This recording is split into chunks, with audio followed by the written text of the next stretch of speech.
Babar Baloch, he is the global spokesman for the UNHCR. Thanks so much for joining us. We appreciate it. I'd just like to get your assessment first of how this phase of the emergency transit mechanism actually went, and do you envision it continuing in such a manner that it could actually ease the refugee crisis itself?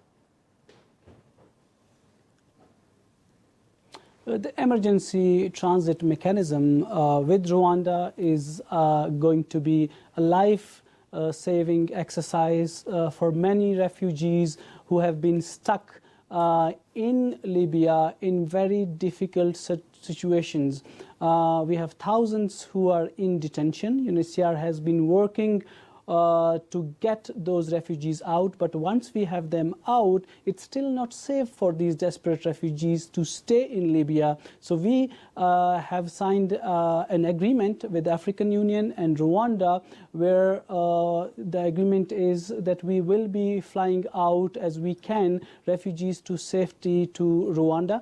And this is a perfect example of solidarity with refugees. And we were, as last night, able to fly out of Libya 66 desperate refugees, including a child that was born in detention, 2 months old, and families. But a lot of them were unaccompanied children under 18. They landed last night. At least they are safe for now. We hope we will be able to bring more refugees out of Libya to this center, but not only to this center. Once they arrive here, we need to find solutions for them as well. Right.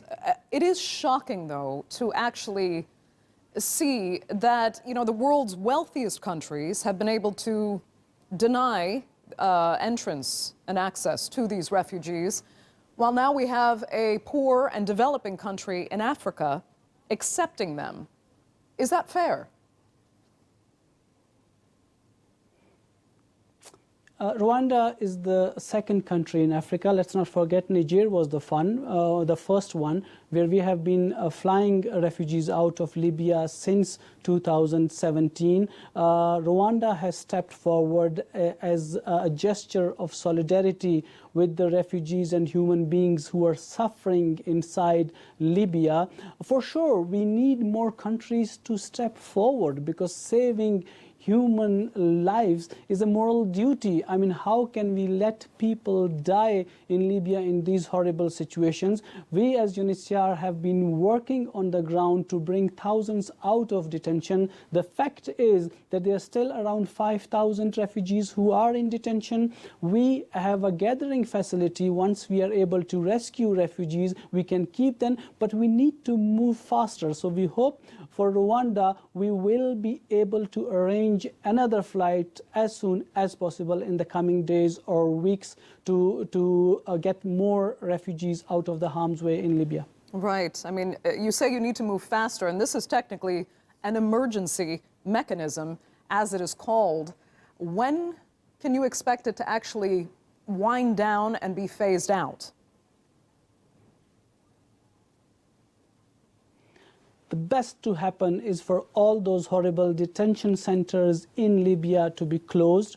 People should be able to find safety, including refugees who have ended up in those difficult circumstances. A lot of stories of abuse. And in the recent past, there was a bombing on one of the detention centers. Around 50 people were killed in that. So it's really a life-saving exercise.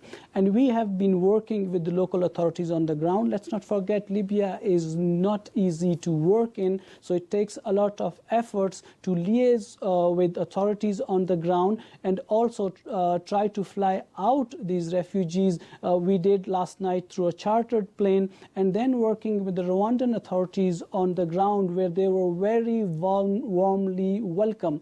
What we need is this great example of solidarity to be replicated elsewhere. Babar Baloch, we'll have to leave it there. Thank you so much for joining us from Geneva. We appreciate it.